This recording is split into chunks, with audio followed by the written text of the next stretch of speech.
The highway stretched ahead like a ribbon of faded asphalt cutting through God's forgotten country, the kind of road that led nowhere particular and everywhere that mattered.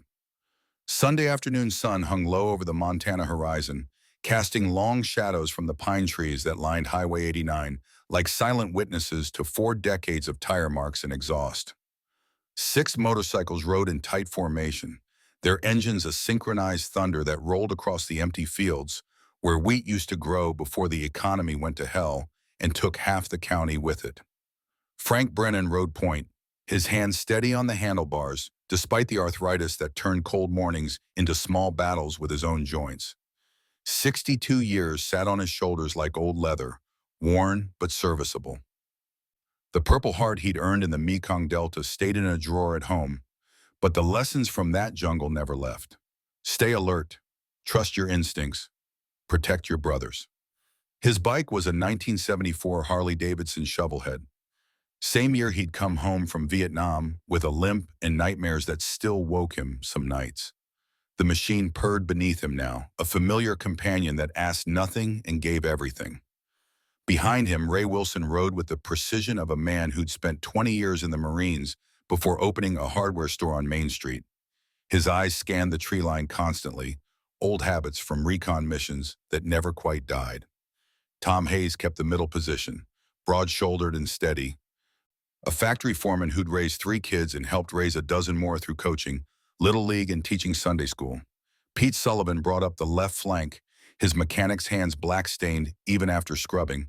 His marriage gone, but his loyalty to the brotherhood absolute. Carlos Rodriguez rode right, a retired teacher whose calm demeanor hid the intensity of a man who'd seen students fail and succeed and learned to celebrate both.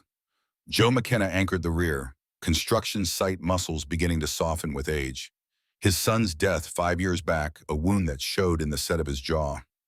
The last Brotherhood Motorcycle Club, founded in 1975 by 6 Vietnam veterans who couldn't quite fit back into civilian life, had never been about rebellion or outlawry. They were working men who rode on Sundays because it reminded them they were still alive, still free, still brothers, in ways their families could never quite understand. 40 years of monthly rides, through marriages and divorces, births and funerals, boom times and recessions. The ritual mattered more than the destination. Frank's radio crackled with Ray's voice. Temperature dropping, front moving in from the north. Nothing needed saying beyond that. They'd ridden together long enough that weather reports were just excuses to hear each other's voices, confirmation they were all still here, still riding. The landscape rolling past held memories in every curve. That bend, where Tom had wiped out in '82, walked away with nothing but bruises and a better story. The overlook where they'd scattered Carlos's wife's ashes 3 years back. Her request to rest somewhere with a view. The straightaway where Pete's daughter had learned to ride before she'd stopped talking to him, before disappointment built walls too high to climb. Every mile marked with the accumulated weight of shared history. Frank felt it before he saw it, that combat sense that had kept him alive when half his platoon hadn't made it home. Something wrong in the air, a wrongness that prickled at the base of his skull. He sat straighter, eyes sharpening on the forest edge where sunlight struggled through dense pine. Movement. His hand came up in the signal they'd used since the beginning. Attention, possible contact. 5 bikes shifted almost imperceptibly, formation tightening without bunching. Every man suddenly more present, more alert. Tom's voice cut through the radio static. Got movement. 2 o'clock. Someone running through the trees. Frank saw her then, a small figure stumbling through underbrush with the desperate, uncoordinated movements of pure terror. His throttle eased back, the Harley's rumble dropping to a growl as he raised his fist. Full stop. The formation responded like a single organism, bikes sliding into defensive positions without discussion, muscle memory from a war most Americans had tried to forget. She burst from the tree line into the gravel shoulder like something pursued by demons, all flailing arms and wild eyes. A girl, maybe 10 or 11 years old, dress torn at the shoulder, feet bare and bleeding, hair matted with leaves and small twigs. She ran 3 more steps before her legs gave out, collapsing to her knees on the rough ground with a sound that was half sob, half gasp. Frank was off his bike before the kickstand settled, moving with a speed that belied his age and the protest in his left knee. 6 large men in leather vests, faces weathered and hard, converging on a terrified child. He knew how that looked, knew the fear it could bring. He slowed, hands visible, palms out. His voice came out gentle, the tone he'd used with young soldiers fresh off the transport planes. "Easy there, sweetheart. You're safe now. We're not going to hurt you." She looked up at him with eyes that had seen too much, pupils dilated with adrenaline, chest heaving. Scratches covered her arms, dirt smeared across her face where tears had cut clean trails through the grime. She tried to speak, but only a wheeze emerged. Ray approached from the other side, his white hair and kind eyes somehow making him less threatening despite his size. "It's okay, honey. Just breathe. Nice and slow. You're safe now." Frank knelt slowly, old knees protesting, getting down to her level. Close up, he could see the bruises on her wrists, the way she held her left arm close to her body, protective. Someone had hurt this child, recently and repeatedly. Her voice cracked out, small and desperate. "Please, please don't make me go back. He's coming. He'll find me." Tom had already pulled a water bottle from his saddlebag, offering it with the practiced ease of a grandfather. She grabbed it with shaking hands, drinking so fast she choked, water spilling down her chin. Pete's voice carried that particular edge that came from recognizing evil. "Who's coming, sweetheart? Who are you running from?" She wiped her mouth with the back of her hand, eyes darting back toward the forest. "My stepfather, Dale. He was taking me somewhere, to give me to them. The men, they paid him money." The air between the 6 bikers thickened, each man processing those words, understanding flooding in with the cold certainty of men who'd seen humanity's worst. Frank felt his hands curl into fists, forced them to relax. Scaring her more wouldn't help. Joe's voice came out careful, controlled despite the rage Frank could hear underneath. "What's your name, honey?" "Grace. Grace Ann Porter." She looked at each of them in turn, searching for something, safety, belief, help. "My mama died 6 months ago, cancer. Dale, he changed after. Got mean, started drinking more. Then these men started coming to the house. Bad men with cold eyes." Carlos crossed himself, lips moving in silent prayer. Frank had stopped believing in God somewhere between Saigon and the body bags, but he respected Carlos's faith, envied it sometimes. Grace's words tumbled out faster now, a dam breaking. "This morning he said we were going for a drive. Didn't look at me.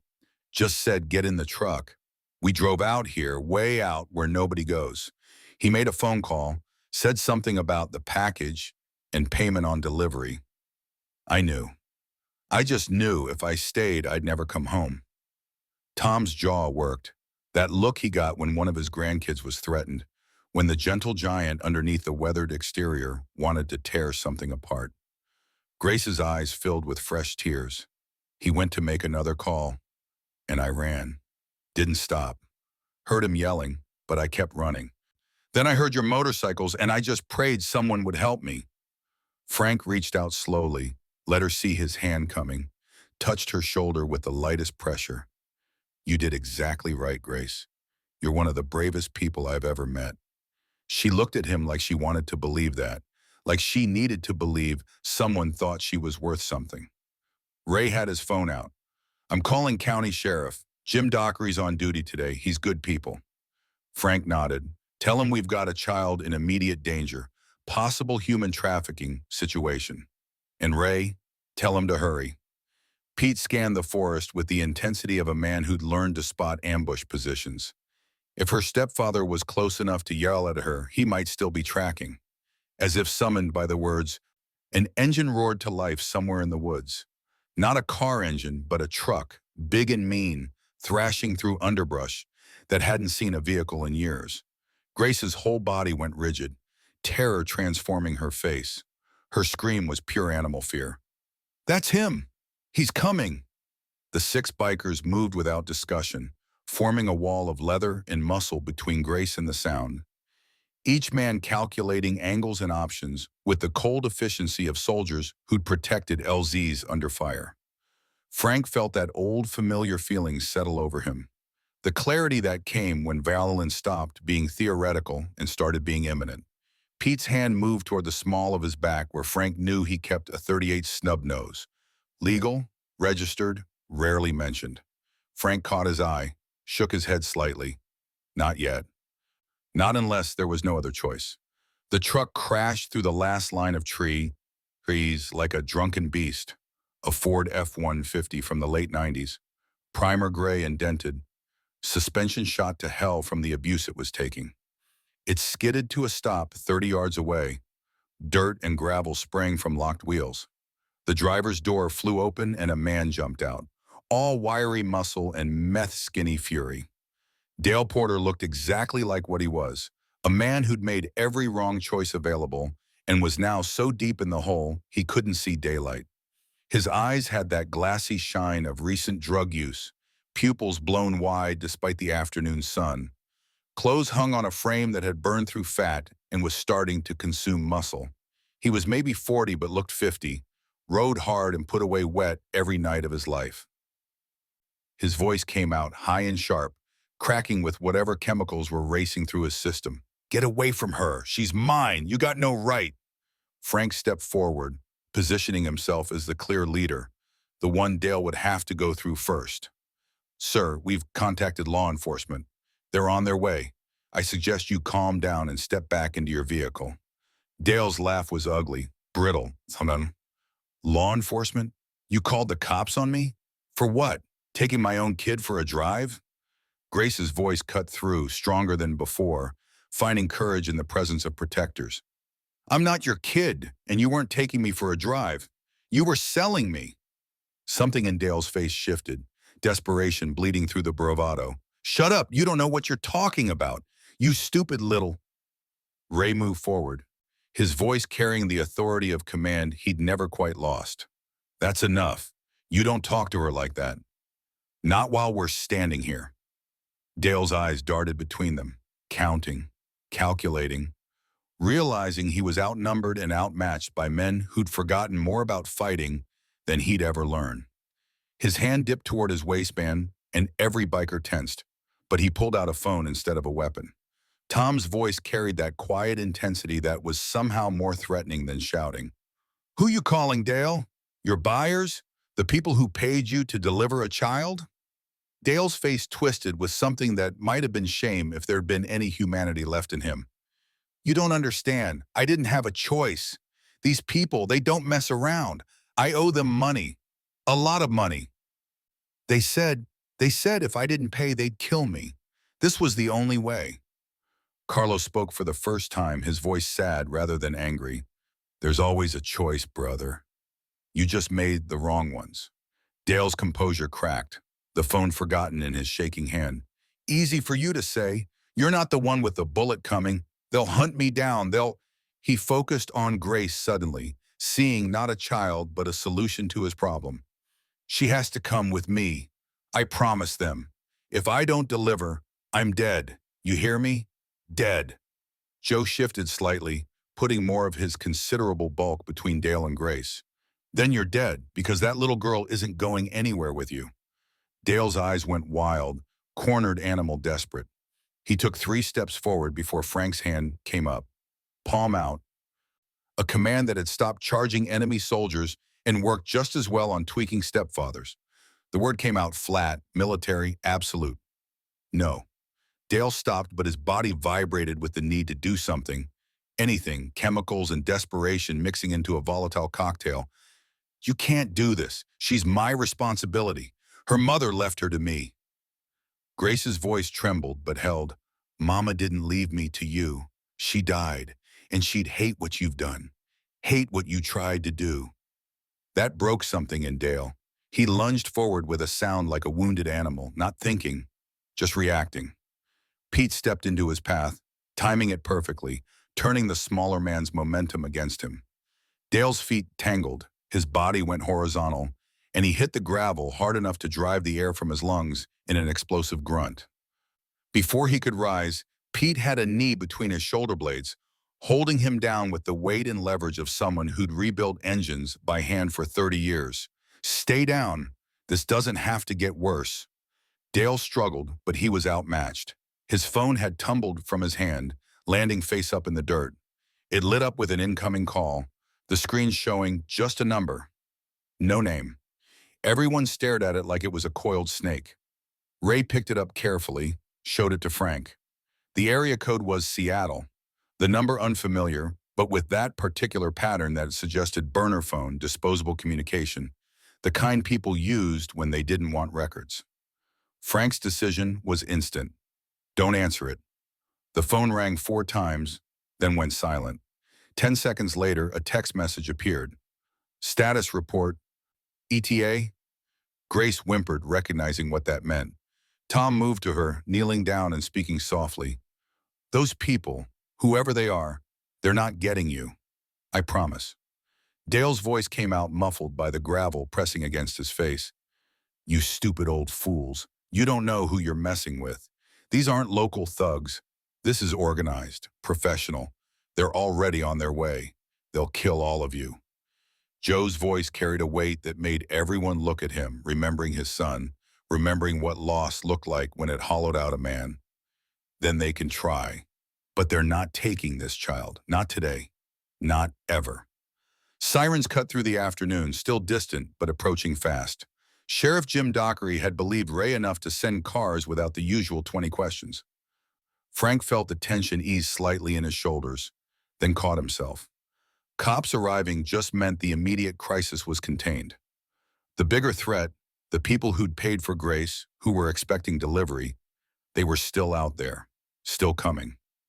Pete released Dale but stayed close, ready to pin him again if needed. Dale rolled onto his side, coughing, face bleeding from where it had met the gravel.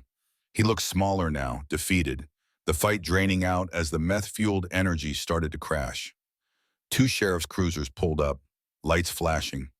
Jim Dockery emerged from the first, 65 years old and looking every day of it, 3 weeks from retirement, and probably not thrilled to find his old partner Frank standing over what was clearly going to be a complicated situation.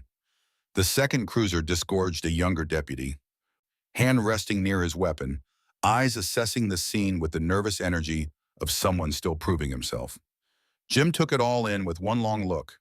6 bikers, 1 terrified child, 1 man bleeding on the ground, and the palpable sense that violence had been narrowly avoided. His eyes found Frank's, a whole conversation happening in that glance. Trust, history, the unspoken question of what the hell happened here. Frank spoke before Jim could. Jim, this is Grace Porter. She needs protection, immediate protection. Her stepfather was attempting to sell her to human traffickers. They're expecting delivery, soon. Jim's face hardened, decades of law enforcement crystallizing into focused intensity. He moved to Grace, crouching down with the careful movements of a man who'd talked to too many traumatized children. Hi, Grace. I'm Sheriff Dockery. You're safe now. Can you tell me what happened? Grace looked at Frank, seeking permission or reassurance. He nodded.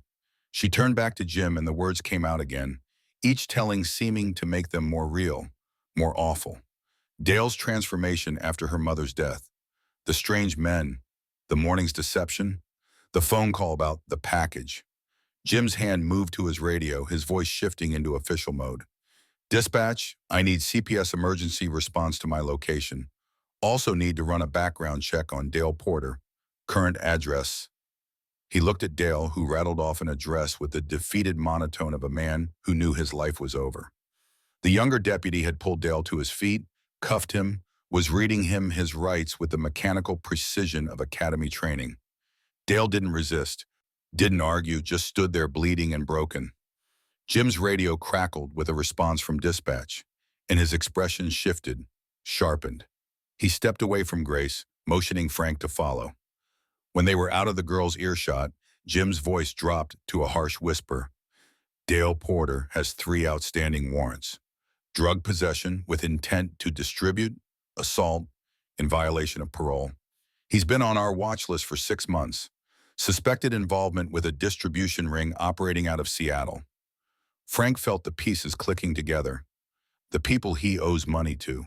They're not loan sharks. They're the distributors. Jim nodded.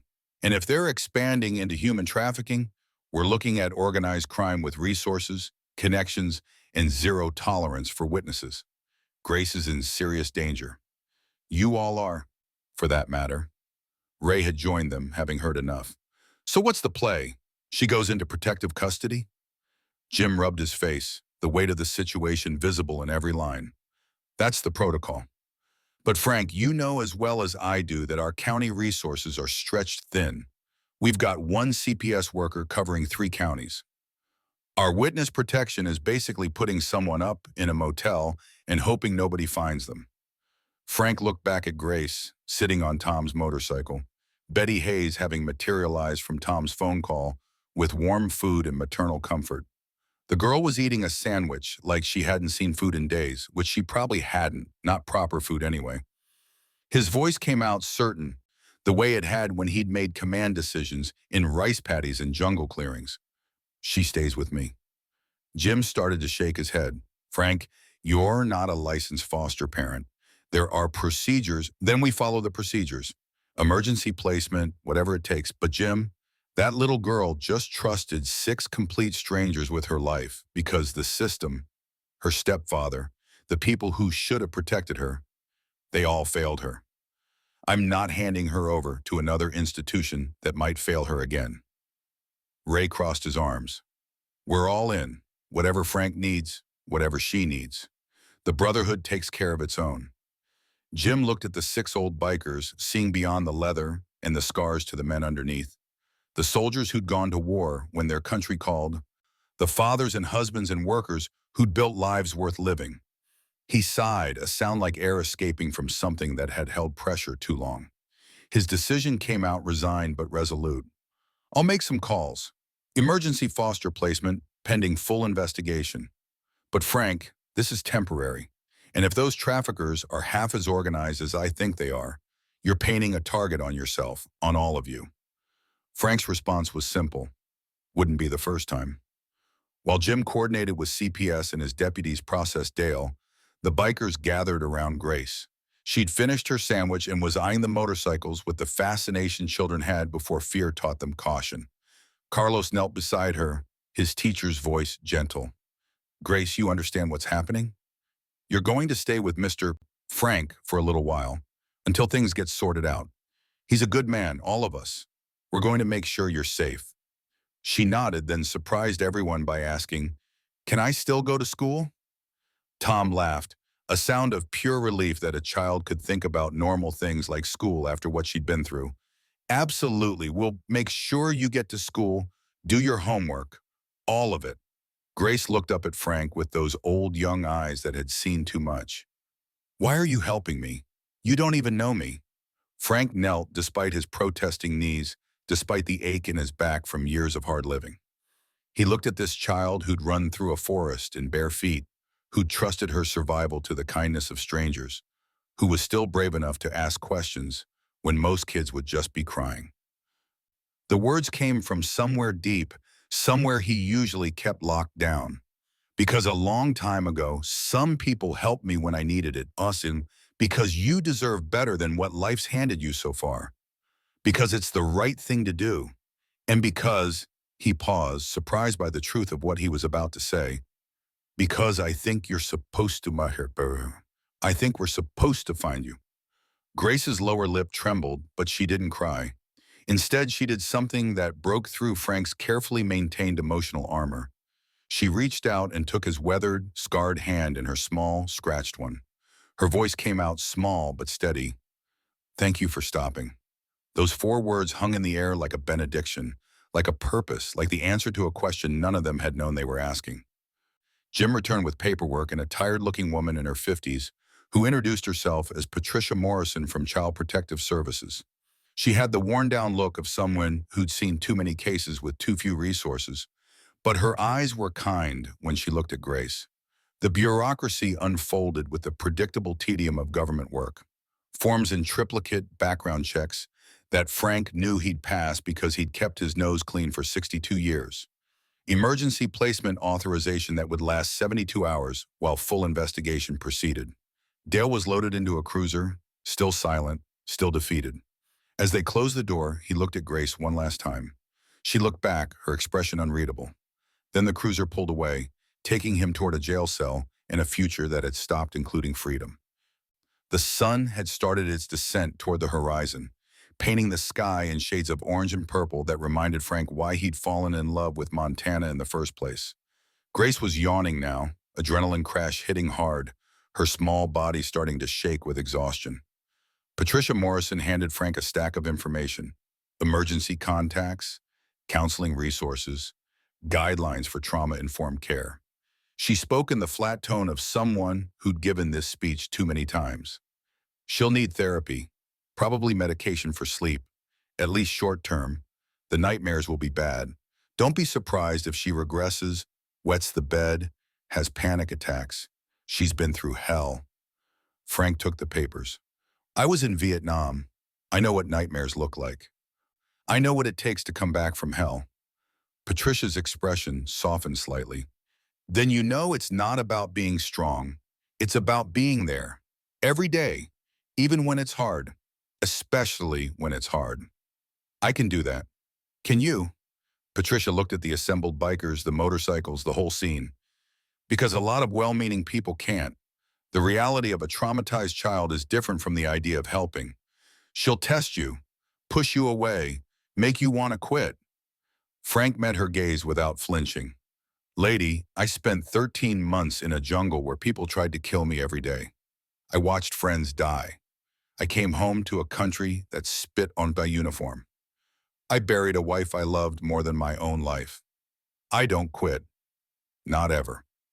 Patricia studied him for a long moment, then nodded. Okay, 72 hours.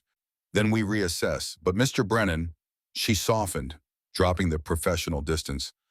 I hope you mean it, because that little girl in there, she's already been abandoned once. She can't survive it again. She won't have to. The arrangements were made. Grace would ride with Frank, Ray would lead, Pete and Joe would bracket them, Tom and Carlos would bring up the rear. A protective formation, the same they'd used in convoy duty 40 years ago, updated for a different kind of precious cargo. Betty Hayes produced a helmet from Tom's saddlebag, sized for his youngest grandchild, and helped Grace put it on. The girl looked tiny, perched on the back of Frank's Harley, her arms wrapped around his waist with a grip that spoke of desperation and hope mingled together. Frank's voice carried over his shoulder. You hold on tight, Grace. Don't let go, no matter what. You understand? Her response vibrated through his back. I understand. Good, because we've got about 20 miles to my place. You ever been on a motorcycle before? No, sir. Well, you're about to learn why we love it. You feel scared, you squeeze tighter. You feel sick, you tap my shoulder. You feel free, well, you just enjoy it. Jim Dockery pulled Frank aside one last time before they mounted up. Frank, be straight with me. Are you ready for this? Really ready? Because once you start, you can't half-ass it. Frank looked at Grace, small and vulnerable, but not broken, not defeated. He thought about his house, empty except for memories and regrets. He thought about his wife, Sarah, dead 5 years now, who'd always wanted children but couldn't have them. He thought about the hole in his life that he'd filled with motorcycles and brotherhood, but never quite filled completely. His answer was simple and true. I've been ready my whole life, just didn't know it until now. 6 engines roared to life, that familiar thunder that always made Frank feel more alive. Grace tensed behind him, then relaxed slightly as the vibration became rhythm, as terror gave way to possibility. They pulled out onto Highway 89, formation tight, purpose clear.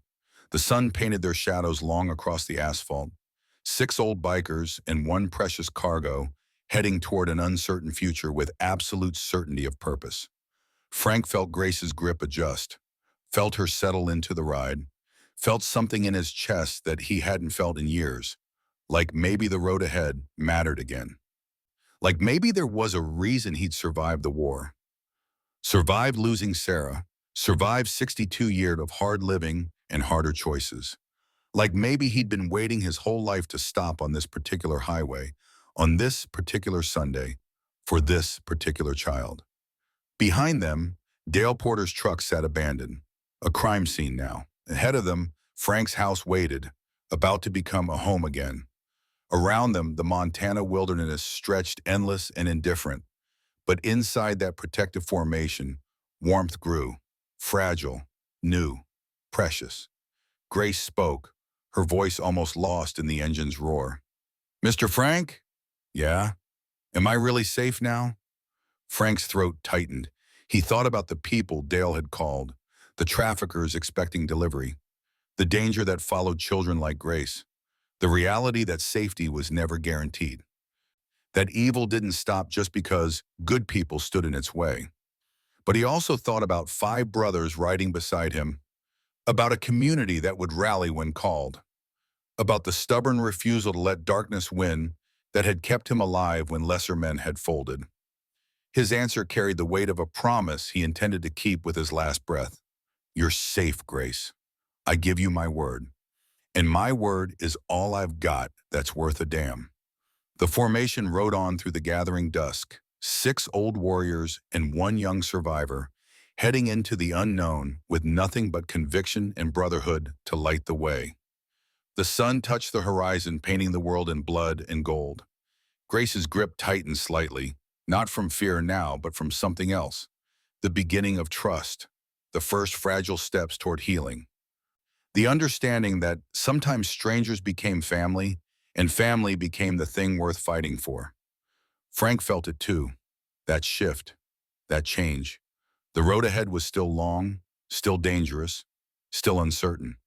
But for the first time in 5 years, since Sarah's funeral, since the last shovel of dirt on her grave, since he'd wondered if his life had any purpose left, for the first time he rode toward tomorrow with something more than habit driving him forward. He rode toward home with a reason to get there. Frank's house sat at the end of a gravel drive that wound through 20 acres of scrub pine and wild grass, far enough from town that neighbors meant a half-mile walk. The structure was simple: 2 bedrooms, 1 bath, a kitchen that hadn't been updated since 1987, and a living room dominated by a wood stove that did most of the heating when Montana winters turned brutal. Sarah had loved this place, called it their sanctuary. After she'd gone, it had become more tomb than home, a museum of memories Frank couldn't quite bring himself to change. Grace stood in the doorway, helmet still clutched in her small hands, taking in the space with the careful assessment of a child who'd learned to read environments for danger. Her eyes cataloged exits, hiding spots, the distance to the door. Frank recognized the behavior. He'd done the same thing his first week back from Vietnam, unable to sleep without knowing escape routes. Betty Hayes had beaten them there somehow, her sedan parked in the drive, interior lights already glowing through the windows. She emerged carrying grocery bags, her grandmother's instinct having anticipated needs before they were spoken. Tom followed her inside with armloads of supplies that had materialized from his truck: blankets, pillows, a stuffed bear that had belonged to one of his grandchildren. Betty's voice carried that no-nonsense warmth that grandmothers perfected over decades. "Grace, honey, let's get you cleaned up and fed proper. Frank, you got clean towels?" "Linen closet, second shelf." Frank was already moving toward the spare bedroom, the room that had been meant for children that never came, that had held Sarah's craft supplies and then nothing but dust after cancer took her. He opened the door for the first time in months, confronting the emptiness he'd been avoiding. Ray appeared beside him. "We'll get it set up. You focus on Grace." The brotherhood moved with practiced efficiency born from decades of working together. Pete found tools and assembled a bed frame Tom had somehow acquired. Joe hung curtains that Betty had brought, cheerful yellow things that transformed the space from storage to sanctuary. Carlos swept and mopped, his teacher's attention to detail, ensuring no corner stayed neglected. Within an hour, the room held a bed with clean sheets, a small desk, a lamp that cast warm light, and the stuffed bear sitting prominently on the pillow. Grace stood in the bathroom doorway, Betty having helped her shower and dress in borrowed clothes that hung loose on her thin frame. She looked younger without the dirt, more fragile without the adrenaline. Her feet were bandaged where rocks and roots had torn the skin during her desperate flight through the forest. Her arms showed the fading yellow-green of older bruises beneath the fresh scratches. Frank's hands curled into fists at the evidence of sustained abuse, forced them to relax. Dale was in custody.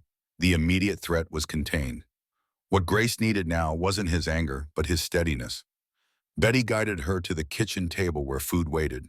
Meatloaf, mashed potatoes, green beans, the kind of simple meal that spoke of normalcy and care.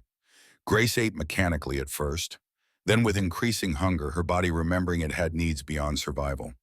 The bikers gave her space but stayed present, their bulk filling the small house with a sense of security. Tom's phone buzzed. He stepped outside to answer, returning with an expression that made everyone look up. His voice carried careful control. That was Jim Dockery. Dale's in lockup, but he's talking. Claims the traffickers were supposed to pick Grace up at a location 30 miles north of where we found her. Dead drop style.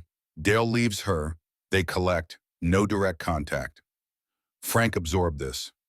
Timing? Supposed to happen 2 hours ago. Dale was late because Grace ran. The buyers are expecting their merchandise. Grace flinched at the word merchandise, her fork clattering against the plate. Carlos moved closer, his hand resting gently on her shoulder. Ray leaned against the counter. So they know something went wrong. They'll be looking for answers. Joe's construction site pragmatism cut through. We need to secure this place. Windows, doors, perimeter. Make it a hard target. Frank nodded. Pete, you and Joe handle physical security. Ray, inventory weapons, legal and registered only. We do this right. Tom, coordinate with Jim. Keep lines of communication open. Carlos, help Betty get Grace settled for the night. The brotherhood dispersed to tasks, each man falling into roles that felt natural. Frank found himself alone with Grace, the girl who'd been in his life for less than 6 hours but had somehow become his responsibility, his purpose. She looked up at him with those old eyes. They're coming, aren't they? The bad men. They're coming here. Frank pulled out a chair, sat across from her, treating her like the intelligent person she was rather than a child to be sheltered from truth. Maybe, probably. But Grace, you see these men? My brothers? We've been in worse situations than this.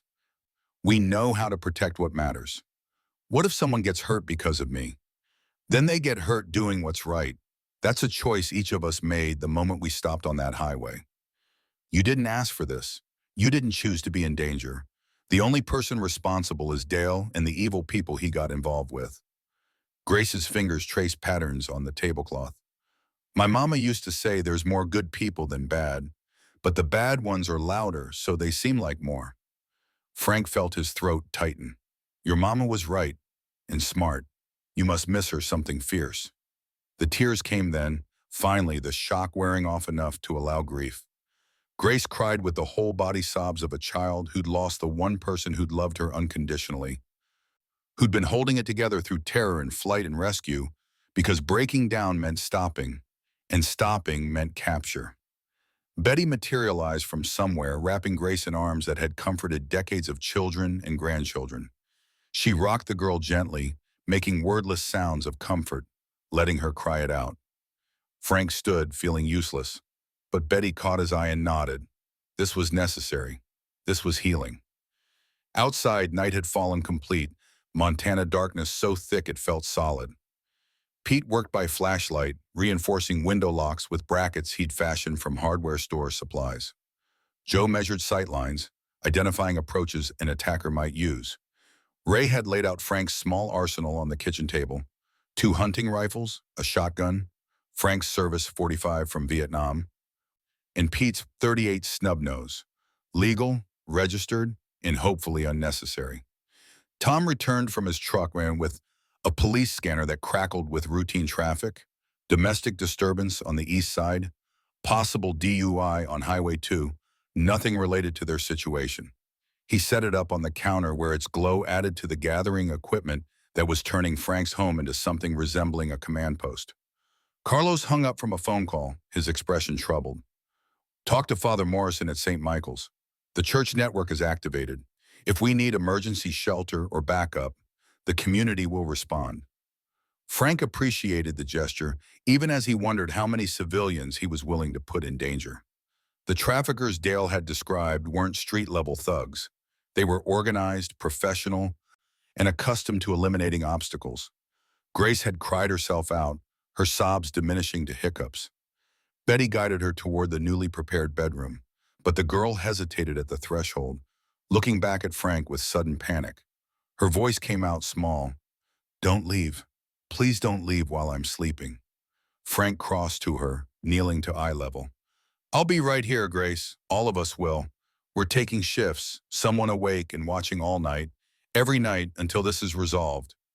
You're not alone, not anymore." She studied his face, searching for deception, finding only weathered honesty.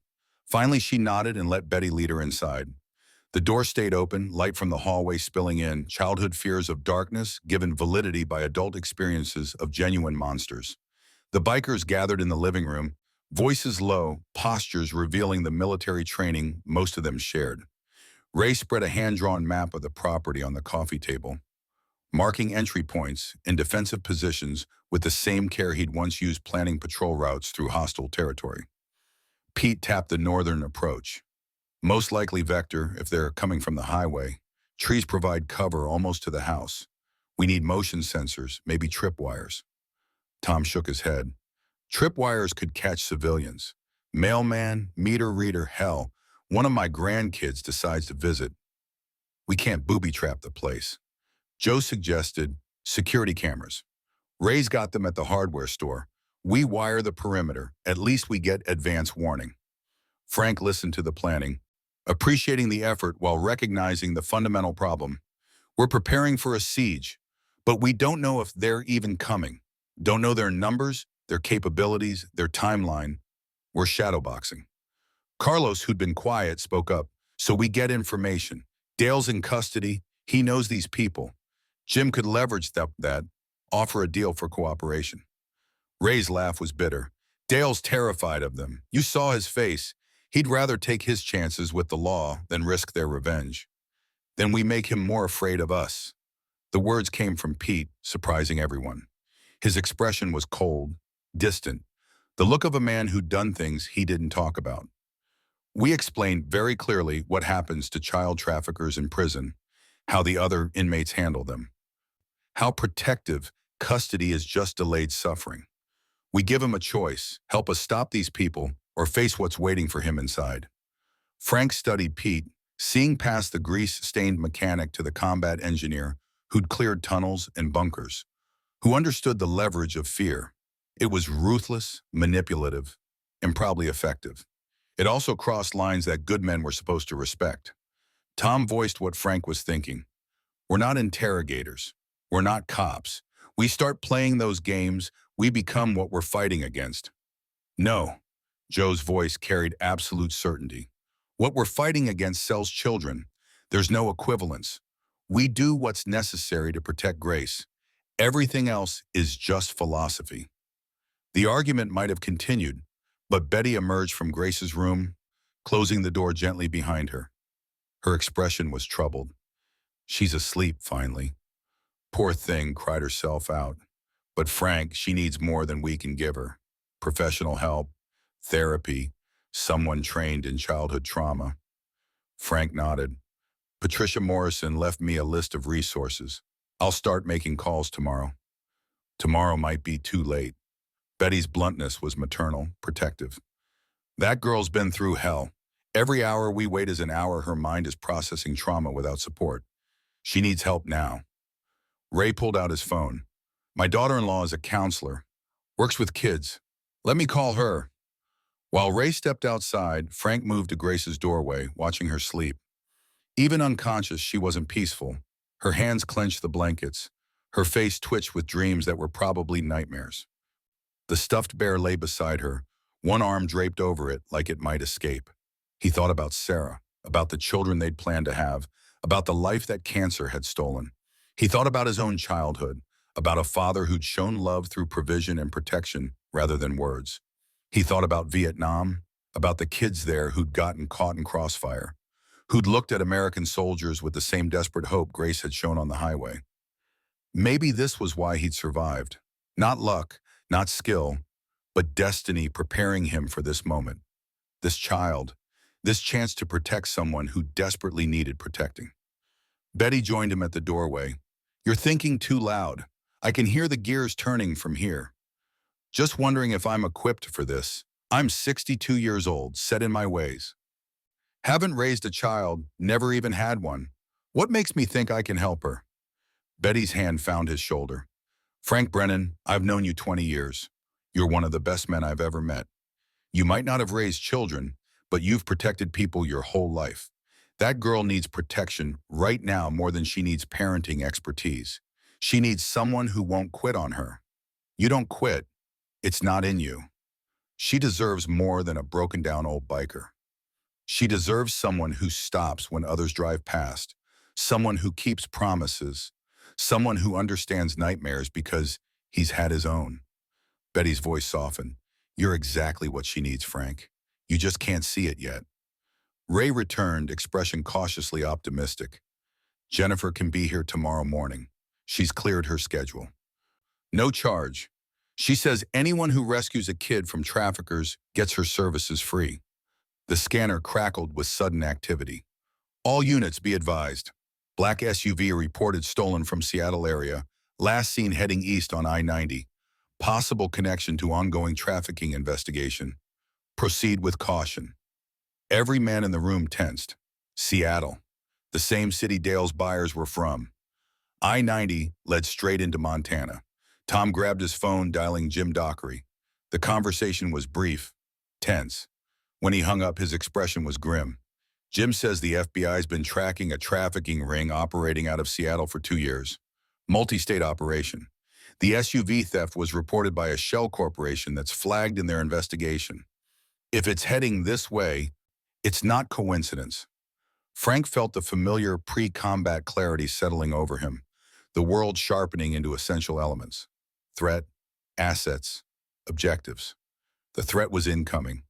Professional, motivated. His assets were 5 aging bikers and whatever community support he could mobilize. His objective was singular. Keep Grace safe. Joe voiced what everyone was thinking. They're coming tonight. Pete was already moving toward the weapons. Then we prepare. Defensive positions, clear fields of fire, fallback plan if they breach. Carlos crossed himself. We should evacuate Grace. Get her somewhere safe while we handle this. Frank shook his head. Where? If they're organized enough to track her here, they can track her anywhere in the county. At least here we control the terrain. We know the approaches. We have preparation time. Ray checked his watch. 90 minutes from Seattle if they're pushing speed limits, less if they're not worried about cops. We need to move. The next hour transformed Frank's property into something resembling a firebase. Motion sensors borrowed from Ray's hardware store were placed at key approaches. Tom rigged his truck's spotlight to cover the northern tree line. Joe stacked firewood strategically to create cover positions. Pete distributed the weapons, ensuring everyone knew fields of fire and rules of engagement. Frank insisted on clear parameters. We don't shoot unless directly threatened. We don't start the violence. But if they bring it to us, if they threaten Grace, we end it. Understand? Every man nodded, the gravity of what they were preparing for evident in their expressions. They were civilians now, had been for decades, but the soldier underneath never quite died. It just waited for the moment it was needed again. Betty refused to leave despite Frank's insistence. That child wakes up scared. She needs a woman's voice.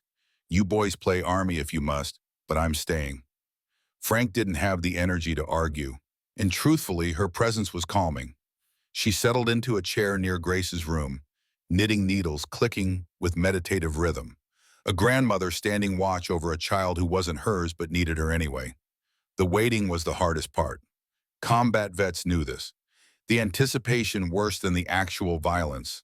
The mind racing through scenarios. The body flooding with adrenaline that had nowhere to go. They took shifts. 2 men on watch while others rested.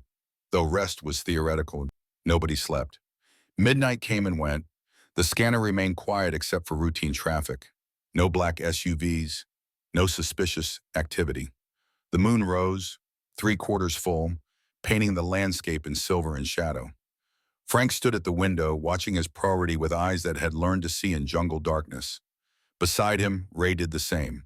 Both men silent, both thinking about the same thing, how quickly life could pivot from routine to crisis, how a Sunday ride could become a last stand. Ray finally spoke. You really think they'll come? Yes. Tonight? If they're professionals, they'll come when we're tired, when our guard drops. Dawn, probably. 4 or 5 a.m. when the body's natural rhythms are lowest. Then we've got a few hours. Ray settled into a chair that gave him a view of the northern approach. Frank, after this is over, after Grace is safe, you really going to try for permanent custody? Frank hadn't let himself think that far ahead, focusing only on the immediate crisis.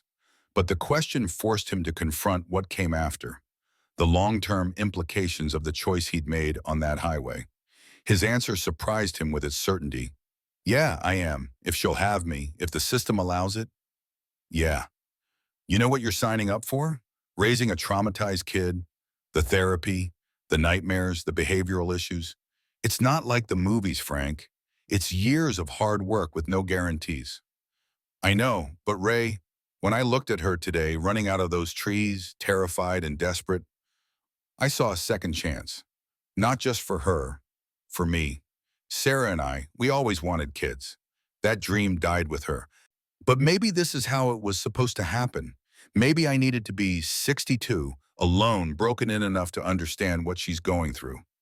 Ray smiled, the kind of knowing expression that came from decades of friendship. Sarah would be proud of you. Sarah would have already adopted Grace and 3 other kids besides. She had a bigger heart than I ever did. You're doing okay in the heart department, Frank. Better than Kay. The moment of sentimentality passed as headlights appeared on the distant highway, too far away to be immediate threat, but close enough to raise alertness. The vehicle passed without slowing, some late-night traveler, oblivious to the drama unfolding in the house, set back from the road. Tom relieved Pete at the eastern window, their handoff silent and smooth. Carlos made coffee that nobody really wanted, but everyone drank, needing the ritual more than the caffeine. Joe checked weapons for the 3rd time, ensuring chambers were clear, safeties engaged until needed. Betty's knitting needles maintained their steady rhythm, a sound of normalcy in the abnormal situation. She'd been through her own crisis decades ago, Tom had once mentioned, a home invasion that had left her surprisingly calm in the face of danger. She'd stared down a man with a gun and talked him into leaving through sheer force of maternal authority.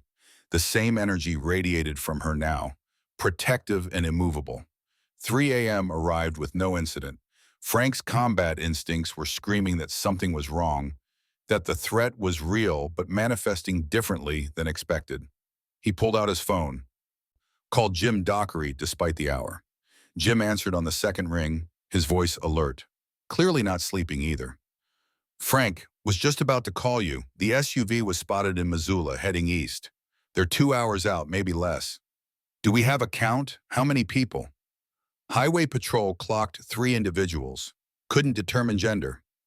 SUV has tinted windows, FBI scrambling to get authorization for a traffic stop, but these jurisdictional things take time. Frank's frustration leaked through. Jim, we don't have time. If they get past checkpoints, they'll be here before dawn. I know. I've got 2 deputies en route to your location. It's all I can spare without leaving the rest of the county uncovered. Frank, if this goes sideways, it won't. We're ready. That's what I'm afraid of. You boys haven't been soldiers in 40 years. These traffickers, they're young, armed, and they don't have rules of engagement. Promise me you won't do anything stupid. Frank thought about Grace sleeping in the next room, about the bruises on her arms, about Dale's casual description of selling his stepdaughter to buy himself time. He thought about the other children these people had taken, were planning to take, would continue to take if nobody stopped them. His promise was honest but incomplete. I'll do what's necessary to protect that girl. That's all I can promise. Jim sighed, recognizing the non-answer. Deputies should be there in 30 minutes. Try to stay alive until then, would you? The line went dead. Frank relayed the information to his brothers, watching their expressions harden with resolve. 2 hours until possible contact. 30 minutes until reinforcements. The math was simple and unforgiving. Pete moved to the weapons, his hands steady despite the situation. We should wake Grace, get her ready to move, if we need to evacuate. Betty shook her head firmly. That child needs sleep more than she needs fear. She's safe in that room, and she'll stay safe. You boys make sure of it. There was no arguing with Betty in protective mode. Frank found himself grateful for her certainty, her refusal to let panic dictate actions. Carlos suggested, we could call for community backup. Father Morrison, the veterans groups, people who'd stand with us. Tom rejected the idea immediately. And put civilians in the line of fire? These are professionals, Carlos. Combat vets are one thing, but bringing in people who've never faced violence? That's how bystanders get killed. So 6 old men is better? 6 old men who know what they're doing, yeah. Better than 20 well-meaning civilians who don't. The argument was cut short by the motion sensors activating, a soft beep from the monitor Ray had set up. Northern approach, multiple targets, moving with tactical spacing through the tree line. Frank's voice came out calm, commanding. Everyone to positions. Safety's off, fingers off triggers until I give the word. Betty, get Grace up and into the bathroom. It's the most interior room, best protection. Betty moved immediately, her age not slowing the maternal urgency. The bikers dispersed to their assigned positions, Ray at the north window with the hunting rifle, Pete covering the eastern approach, Tom watching the west, Joe at the southern exposure. Carlos floating as backup. Frank took the central position where he could coordinate and reinforce wherever needed. The scanner crackled. All units, black SUV spotted on County Road 47, approximately 5 miles from.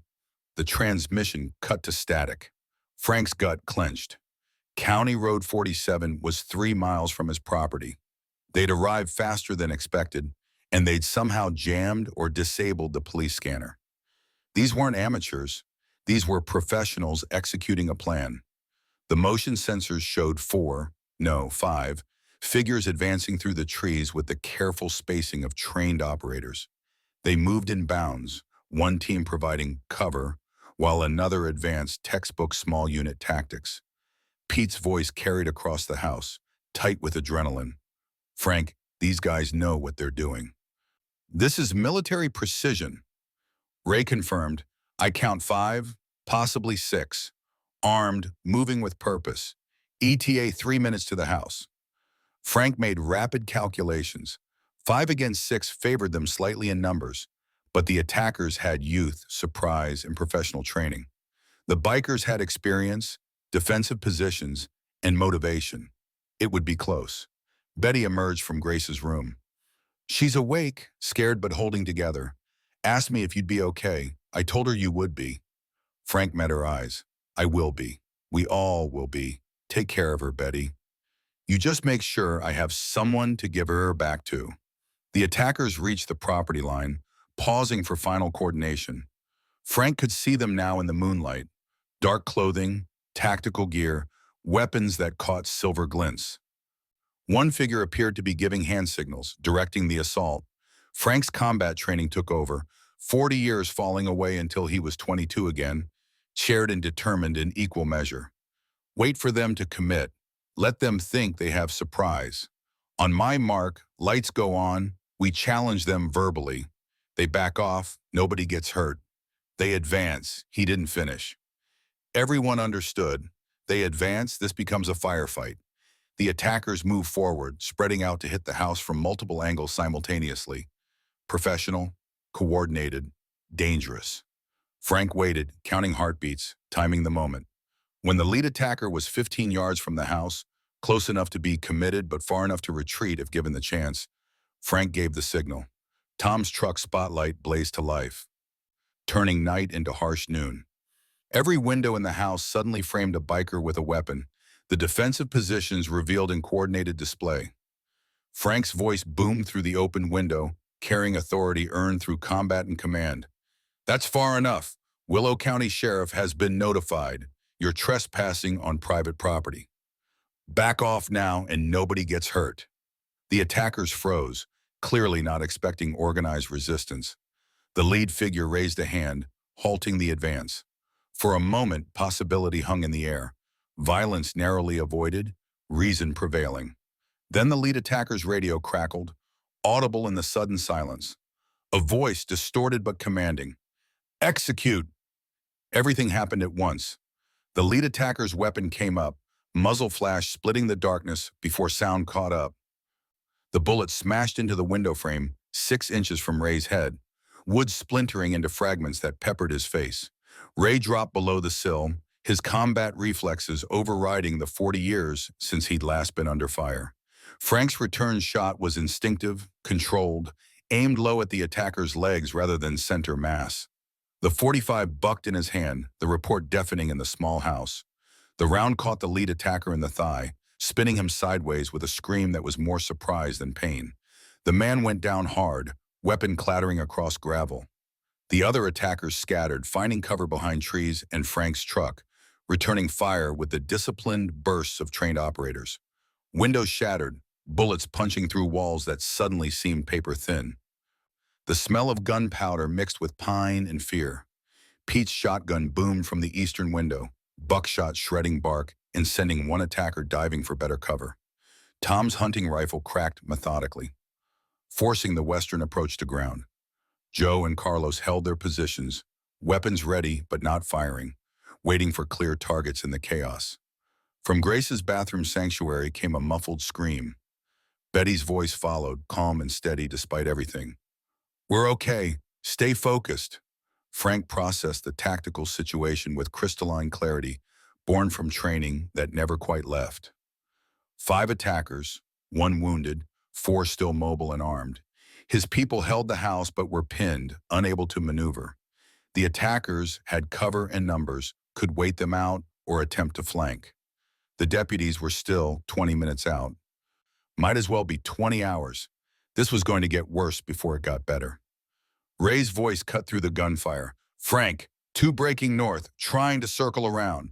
Pete responded before Frank could give orders, his combat engineer instincts reading the battlefield. I've got the angle. His shotgun roared twice more, forcing the flanking attempt to abort. The wounded lead attacker was crawling toward his weapon, leaving a blood trail black in the moonlight. Frank considered shooting again, decided against it. The man was already out of the fight. No need to escalate to lethal force if it could be avoided. Then the wounded man reached his weapon, rolled onto his back, and fired a burst toward the house. Bullets stitched across the wall, one punching through into the kitchen where Carlos stood. Carlos grunted, staggered, his left arm suddenly useless and bleeding. Joe was at his side instantly. How bad? Carlos examined the wound with surprising calm. Through and through. Missed the bone. I'll live. He switched his pistol to his right hand, his face pale but determined. Stay in the fight. The attackers regrouped, coordinating through hand signals Frank could barely make out in the strobing muzzle flashes and spotlight glare. They were preparing for another push, this time with better understanding of the defense. Frank made a command decision. Ray, Tom, suppressing fire on my mark. Keep their heads down. Pete, Joe, be ready to reinforce wherever they hit hardest. The coordinated response drove the attackers back into deeper cover, buying precious seconds. Frank used them to reassess. They couldn't hold indefinitely. Eventually ammunition would run low, or the attackers would find a weak point, or someone would get unlucky. They needed to change the dynamic, shift from defense to something that broke the stalemate. Sirens wailed in the distance, growing louder. The deputies were arriving faster than expected, or maybe time was just distorting under stress. Either way, reinforcements were close. The lead attacker seemed to hear them too. His radio crackled again, the distorted voice giving orders Frank couldn't make out. The attackers began withdrawing, moving by bounds back toward the tree line, laying down covering fire that kept the bikers pinned. Pete started to rise for a better shot, but Frank stopped him. Let them go. We've got wounded. Mission's protecting Grace, not revenge. The attackers melted into the forest, their retreat as professional as their assault. Within seconds, they'd vanished, leaving only the wounded lead attacker lying in Frank's gravel driveway, his hands now empty, his fight finished. Blue and red lights strobed through the trees as 2 sheriff's cruisers skidded to a stop, deputies emerging with weapons drawn, assessing the war zone Frank's property had become. Jim Dockery's voice cut through. Frank, status. All accounted for. One hostile down and wounded in the driveway. Others retreated north. Carlos took a round through the arm. Needs medical. The deputies moved with practiced efficiency, securing the wounded attacker, calling for ambulances, establishing a perimeter. Jim approached the house, his expression mixing relief and fury. You were supposed to wait for us. Frank's laugh was bitter. They didn't give us that option. Inside, Betty had emerged from the bathroom with Grace, the girl's eyes wide with shock but no tears. She'd heard everything, lived through a firefight in her first night of supposed safety. Frank's heart broke watching her process the violence, the realization that danger hadn't ended just because she'd been rescued. Grace moved to him with surprising steadiness. Are you hurt? Frank checked himself, finding no injuries beyond ringing ears. I'm fine, sweetheart. We're all fine.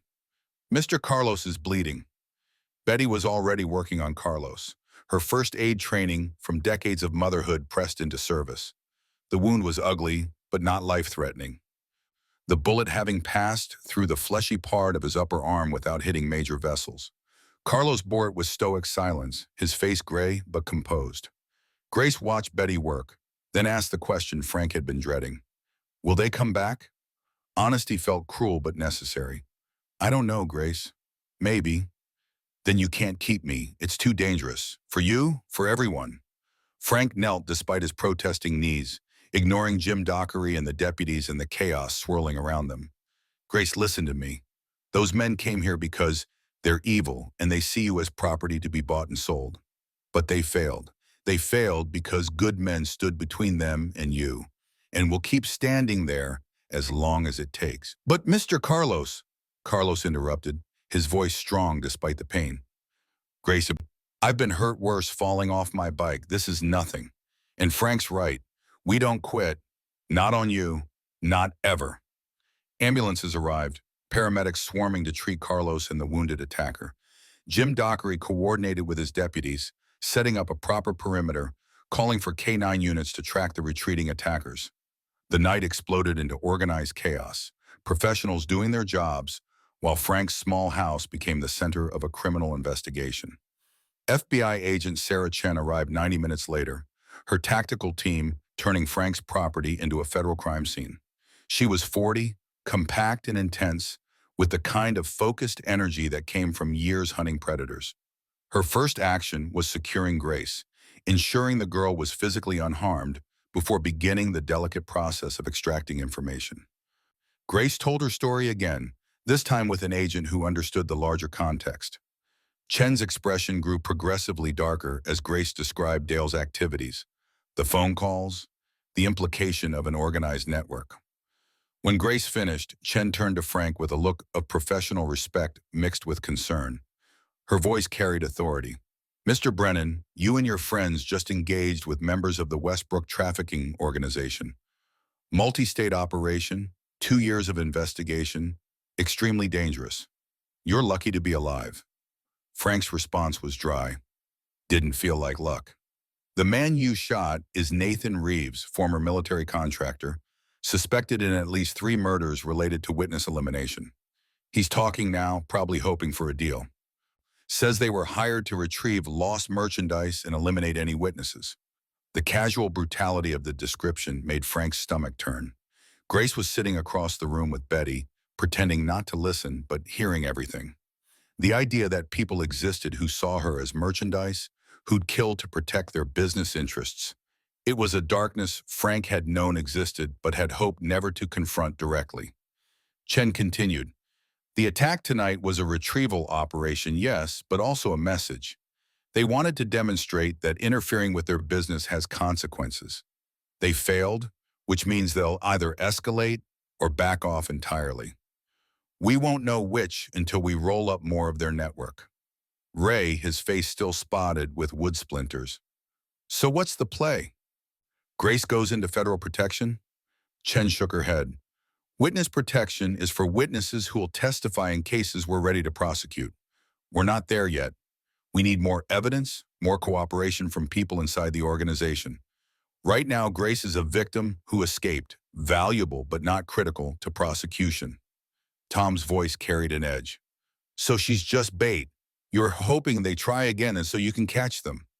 No, Chen's response was sharp. Grace's safety is paramount.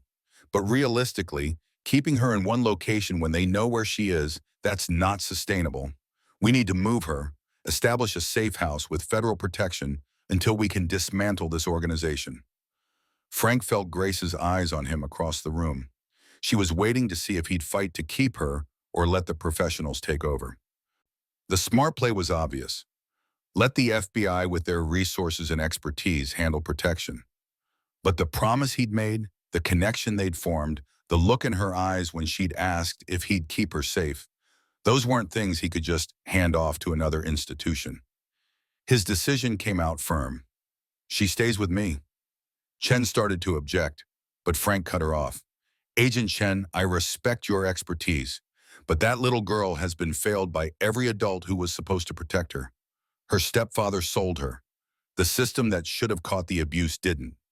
Now you want me to hand her over to another government program and hope it works out? No, she trusts me. She trusts us. That trust is worth protecting. Mr. Brennan, trust doesn't stop bullets. No, but walls do. Security systems do. Armed guards do. You want to protect her? Then help me make this place secure. Station agents here. Provide resources. But don't ask me to abandon her to bureaucracy while you build your case. Chen studied him for a long moment, then surprised Frank by nodding. Okay. Conditional agreement. FBI provides security detail, 2 agents on site at all times. We install proper security systems, upgrade physical defenses. You follow our protocols for Grace's protection. First sign this arrangement isn't working, she goes to federal custody. Agreed? Frank extended his hand. Agreed. They shook, and Frank felt the weight of responsibility settle even heavier. He'd just committed to keeping Grace safe with the full knowledge that professional killers wanted her dead. But looking at her face, seeing the relief that he hadn't given up on her, he knew it was the right choice, even if it was the dangerous one. The next week passed in a blur of activity that transformed Frank's simple home into something resembling a fortress. FBI technicians installed security cameras covering every approach, motion sensors that could detect a cat at 50 yards, reinforced doors and windows with ballistic film, and established a communications center in Frank's garage. 2 agents rotated 12-hour shifts, professional and polite, but unmistakably armed and vigilant. Grace adjusted to the new reality with the resilience of children who'd learned that stability was temporary. She attended school under an assumed name, with agents driving her there and back, her classroom visible from the hallway where one agent always stood.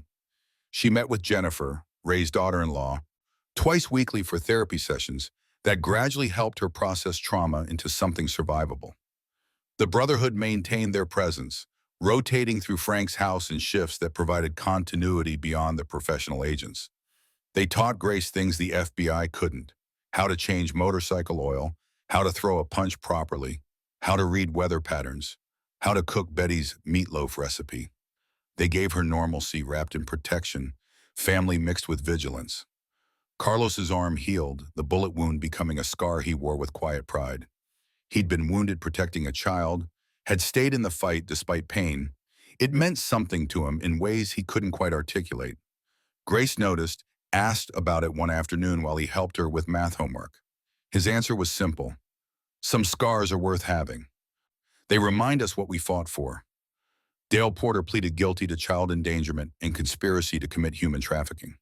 His testimony, given in exchange for a reduced sentence, provided the FBI with critical information about the Westbrook organization's operations. He'd served 20 years, eligible for parole after 12 if he maintained cooperation. Frank felt no satisfaction in the sentence, only a grim acknowledgement that justice, such as it was, had been served. Nathan Reeves, the wounded attacker, faced attempted murder charges along with his trafficking-related counts. He refused to cooperate initially, but the evidence was overwhelming. His trial was scheduled for 6 months out, with Grace listed as a potential witness if needed. The other 4 attackers from that night remained at large. Their identities known, but their locations unknown.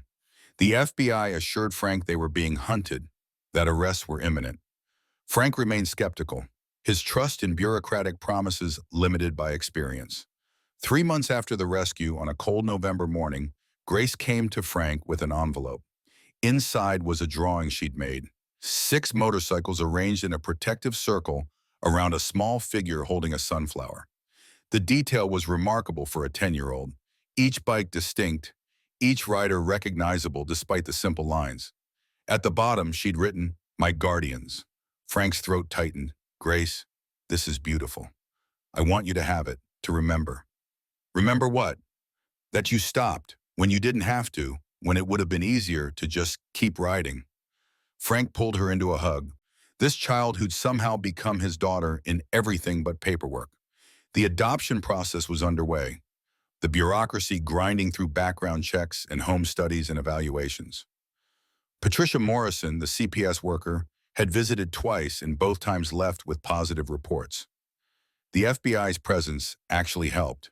It demonstrated Frank's commitment to Grace's safety, his willingness to transform his life completely for her well-being. But adoption took time, and Grace's legal status remained in limbo. Technically, she was an emergency foster placement pending permanent resolution. The uncertainty gnawed at both of them. The fear that bureaucracy might decide Frank wasn't suitable, that she'd be moved to another home, that the connection they'd formed might be severed by people who'd never met them, making decisions from offices hundreds of miles away. Jennifer, the therapist, assured Frank that Grace was healing well given the circumstances. The nightmares had decreased from nightly to occasional. She was making friends at school, her grades improving from barely passing to honor roll. She'd stopped flinching when men raised their voices. She'd started planning for the future, wanting to learn to ride motorcycles properly, talking about becoming a counselor herself someday to help other kids who'd been hurt. The progress was real but fragile, built on the foundation of Frank's steady presence and the brotherhood's unwavering support. Any disruption could undo months of healing. Frank made sure every social worker, every evaluator, every person with power over Grace's placement understood that. In early December, Agent Chen visited with news. The FBI had arrested 14 members of the Westbrook organization, including 2 of the 4 attackers from that November night.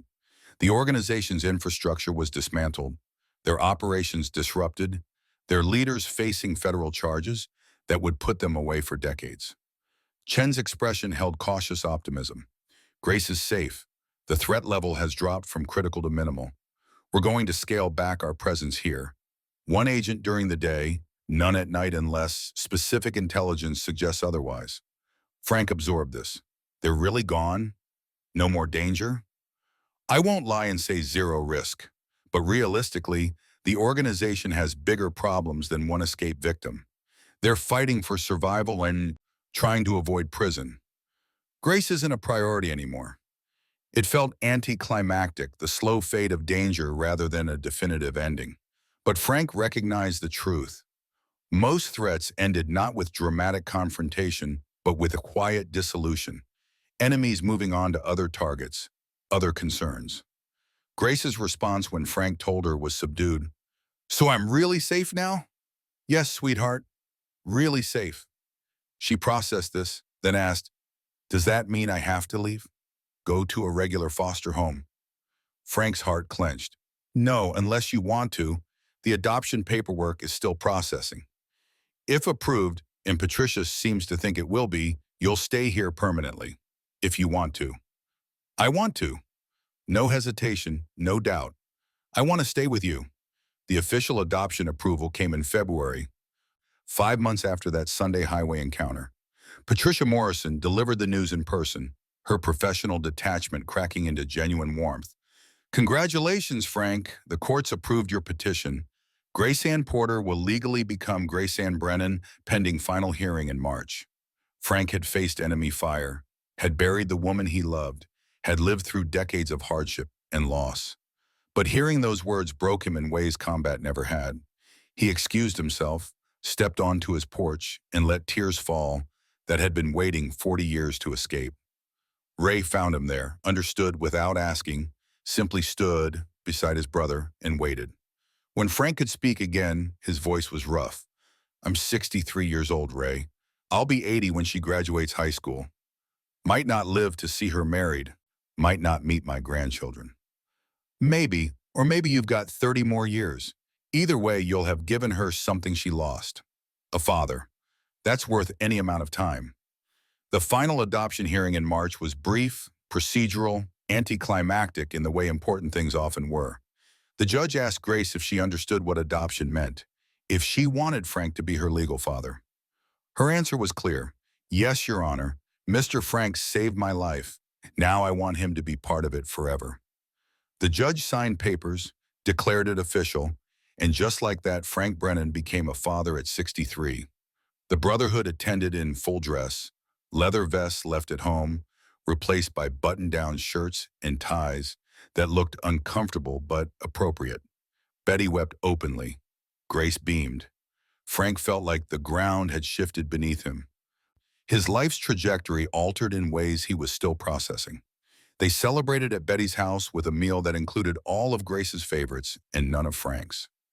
She'd earned that right. Around the table, the brotherhood shared stories heavily edited for young ears about their adventures, their bana, their history. Grace listened with the fascination of someone discovering their new family's mythology. Carlos told her about the club's founding, 6 veterans trying to find purpose after war. Tom shared stories about teaching Sunday school, how helping kids had given him direction. Pete admitted his failures as a father to his own daughter, his hope that helping raise Grace was a kind of redemption. Joe talked about his son, the pain of loss, the joy of finding purpose again in protecting Grace. Ray stood, raising a glass of Betty's lemonade. To Grace Brennan, our guardian reminded us why we ride, not for freedom, not for rebellion, but to be ready. Ready for the moment when someone needs help. Ready to stop when others pass by. Ready to stand when it's easier to walk away. Every man raised their glass. Grace looked around the table, understanding that she was seeing something rare. Men who'd found meaning not in their own lives, but in protecting hers. Frank's toast was simpler. To family, the kind we're born into, and the kind we choose. Spring arrived late in Montana, snow lingering until April before finally surrendering to warming. Grace's 11th birthday fell on a Saturday, and Frank organized a party that brought together school friends, church community, and the brotherhood.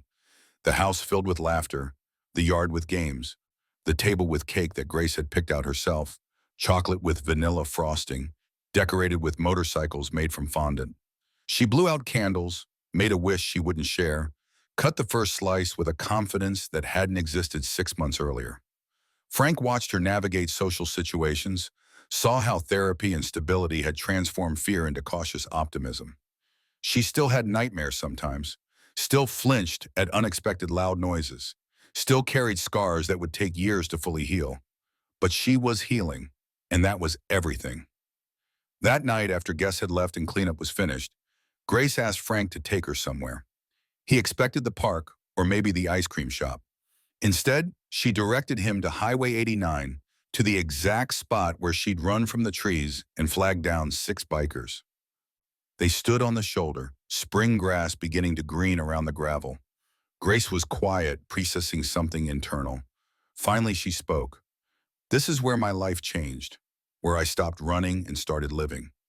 Frank understood the need to mark the place, to acknowledge the transformation. You want to do something? Plant something? Grace reached into her pocket, pulled out a packet of wildflower seeds Betty had given her, and together they scattered them along the roadside, mixing them with soil, marking the spot where terror had become hope. As they worked, a motorcycle approached, solo rider, vintage bike. The rider slowed, seeing them on the shoulder, pulling over to check if they needed help. An old instinct, biker code, you stop for people on the roadside. The rider lifted her helmet, a woman in her 50s, leather vest marked with patches from charity rides and veteran organizations. Her eyes assessed the situation, saw no emergency, but sensed something else. Grace spoke before Frank could. We're okay, just planting flowers. This is where I was rescued. The woman's expression shifted, recognition dawning. You're the girl from last year, the trafficking case, I read about it. Yes, ma'am. These men, Grace indicated Frank. They saved me. The woman looked at Frank with the particular respect one veteran showed another. You're one of the brotherhood. Heard about what you did. A lot of riders have. You're heroes in the community. Frank shook his head. We just stopped. Anyone would have. No, the woman's voice carried certainty. Most people would have called someone else. Let professionals handle it. You stopped. You fought. You gave a damn. That's rare. She remounted her bike, started the engine. Before pulling away, she raised her hand in the two-fingered salute bikers used. Rubber side down, safe travels. Frank returned it, watching her merge back into traffic. Another rider on another journey. Grace watched her go. She called you a hero. I'm not. I'm just a man who made a choice. The right choice. Frank couldn't argue with that. Summer brought long days and the kind of heat that made Montana bearable. Frank taught Grace to ride, starting small with a dirt bike in the pasture, teaching her balance and throttle control and the particular joy of two wheels in open space. The brotherhood supervised, offering advice and catching her when she inevitably fell. She took to it naturally, fearless in ways that terrified Frank, but that he knew better than to suppress. This was healing too, reclaiming control, mastering something powerful, feeling the freedom that came with speed and skill. By August, she could handle the dirt bike competently enough that Frank began considering a street legal bike for when she turned 14. Ray was already planning modifications. Tom was researching safety gear. Pete was sketching custom paint designs. The Brotherhood was all in on supporting Frank's daughter, the girl who'd brought purpose back to their sunset years. The anniversary of the rescue approached. 1 year since that Sunday ride had changed everything. Frank hadn't planned anything special, but the Brotherhood did. They organized a ride, full club turnout, destination Highway 89. 30 bikers showed up. Not just the original 6, but prospects and members and associates who'd heard the story and wanted to be part of marking it. They rode in formation, engines thundering, a rolling tribute to the moment that had defined them. At the spot where wildflowers now grew thick, they stopped. Grace walked to the flowers, touched the blooms, remembered the terror and the desperate hope. Then she turned to face 30 bikers, men and women who'd come to honor her survival and the men who'd enabled it. Her voice carried clear. A year ago, I thought my life was over. I ran through those trees thinking I'd be caught, thinking no one would help. Then I heard your motorcycles, and 6 men stopped when they could have kept riding. She looked at Frank, Ray, Tom, Pete, Carlos, Joe. You didn't know me, didn't owe me anything, but you stopped. You fought. You gave me a future I thought was gone. The crowd was silent, 30 people understanding they were witnessing something sacred. Grace continued. People see bikers and sometimes they're scared. They see the leather and the noise and they think danger. But I know different. I know bikers are the people who stop, who help, who protect. You're heroes even though you don't think you are. Frank felt tears he didn't bother hiding. Around him, hard men were equally affected, the story reminding them why they rode, why community mattered, why giving a damn was worth the cost. Grace pulled something from her backpack, a leather vest, child-sized, custom-made. On the back was the last Brotherhood emblem, and underneath, words embroidered in silver thread. Honorary member, guardian angel. Ray stepped forward, helping her put it on. It fit perfectly, marking her as one of them, protected and family. Carlos spoke for everyone. Grace Brennan, you honor us. Wear that vest proudly. You're part of this brotherhood now and forever. 30 engines started simultaneously, the roar echoing across the valley.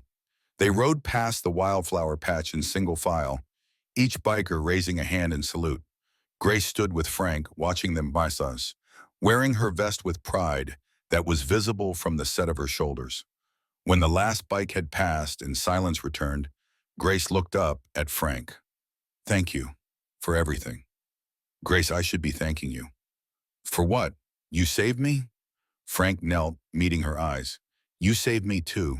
Gave me purpose when I thought I was just riding out my days waiting to die. Gave me a reason to get up in the morning beyond habit.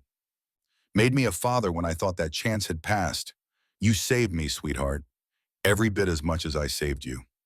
They stood together in the place where terror had become hope, where a Sunday ride had become destiny. The wildflowers swayed in the breeze, bright splashes of color marking sacred ground. Frank thought about the future. Grace's teenage years, college, marriage, children of his own to spoil. He might not live to see all of it, but he'd see enough. He'd be present for the healing, the growing, the becoming. That was enough, more than enough. Grace took his hand. Can we come back here sometimes, remember? Whenever you want. Good, because I never want to forget that people stopped, that you stopped. They walked to Frank's bike, Grace mounting behind him with practiced ease. The ride home was familiar now. This road they'd traveled countless times in the year since everything changed. But familiarity didn't diminish the weight of what had happened here, didn't make the miracle of that Sunday encounter any less profound. Frank thought about the chain of choices that had led to this moment.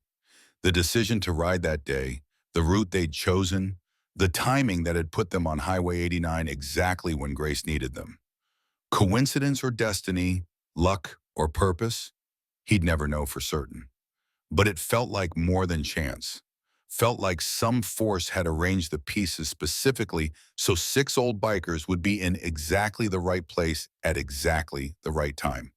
The house came into view, no longer a bachelor's empty shell, but a home filled with life and laughter and futures being built. Grace's homework was scattered on the kitchen table. Her drawings covered the refrigerator. Her shoes cluttered the entryway. The markers of childhood that Frank had never expected to navigate at 64, but that he cherished beyond measure. They pulled into the drive as sunset painted the sky. Grace dismounted, handed Frank her helmet, headed inside calling that she was hungry. The mundane request made Frank smile, from terrified victim to secure child asking about dinner. That transformation was the victory, more important than any firefight or legal battle. Ray's truck was in the drive, the man himself on the porch with two beers. He handed one to Frank. Good ride? The best. Grace seems happy. She is, we both are.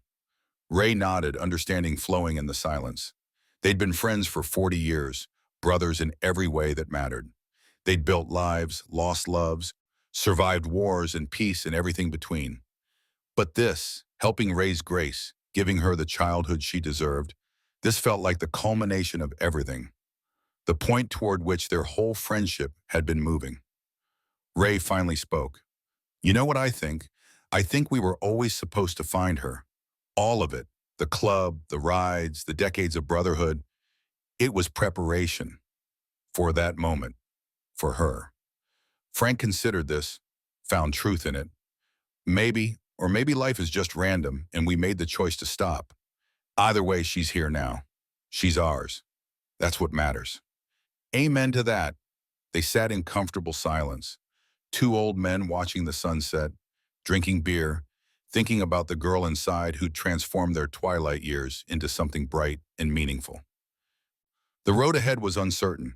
Frank's health wouldn't last forever, and raising a daughter came with challenges he was still discovering.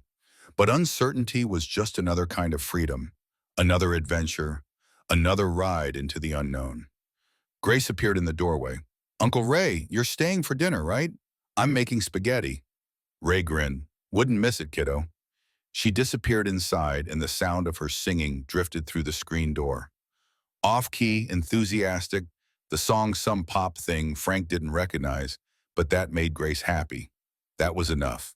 Frank stood, stretched his back, felt the various aches and pains of 64 years. None of it mattered. He had a daughter to raise, a family to nurture, a purpose that extended beyond himself. The last brotherhood had ridden for 40 years, and now they had a legacy worth more than any patch or reputation. A child saved, a life redeemed, proof that stopping when others passed by could change everything. The sun touched the horizon and Frank went inside to help Grace make dinner. Tomorrow would bring new challenges, new joys, new moments of watching his daughter grow. But tonight was simple. Family, food, and the quiet satisfaction of choices made right. Behind them, the wildflowers on Highway 89 would bloom and fade and bloom again, marking the spot where everything changed, where six old bikers stopped, where a terrified girl found hope, where heroism looked like ordinary men making extraordinary choices. The road went on, as it always did, but now Frank rode it with someone beside him, a daughter who taught him that purpose could come at any age. That family was worth fighting for, and that sometimes the most important journey was the one you never planned to take. He was 64 years old, a father, a guardian, a man who'd stopped when it mattered most, and he wouldn't change a single mile of the road that had brought him here.